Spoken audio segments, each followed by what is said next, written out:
আসসালামু আলাইকুম প্রিয় বাংলাদেশ এবং বাংলাদেশের ক্রিকেট প্রেমীরা সবাইকে ধন্যবাদ জানিয়ে আজকে আলোচনা করব চ্যাম্পিয়ন ট্রফির জন্য বাংলাদেশ ক্রিকেট বোর্ডের 15 সদস্যের স্কোয়াডটি।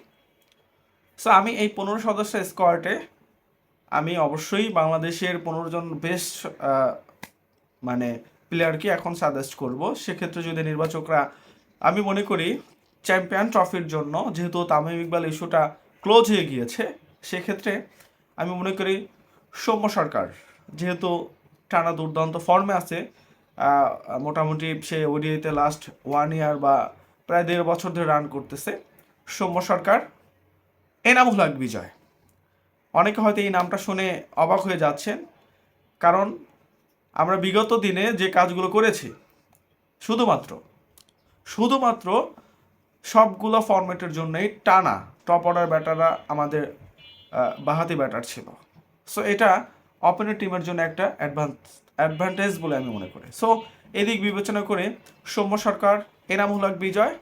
এরপরে আমি যেহেতু নাজমুল হোসেন শান্তকেই তারা এবার দায়িত্ব দিবে, এটাই হয়তো নাজমুল শান্তর লাস্ট সুযোগ।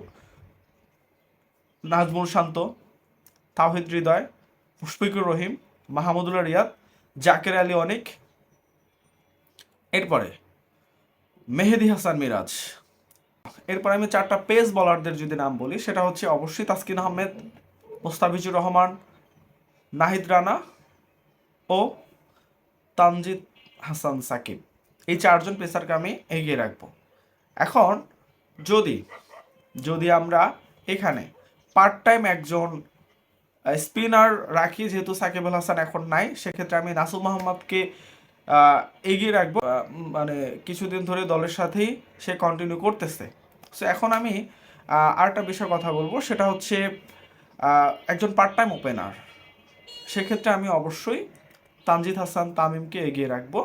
আর যদি আর যদি মনে করে নির্বাচক প্যানেল যে পারভেজ হোসেন ইমনকে রাখবে, সেটাও একবারে খারাপ হবে না।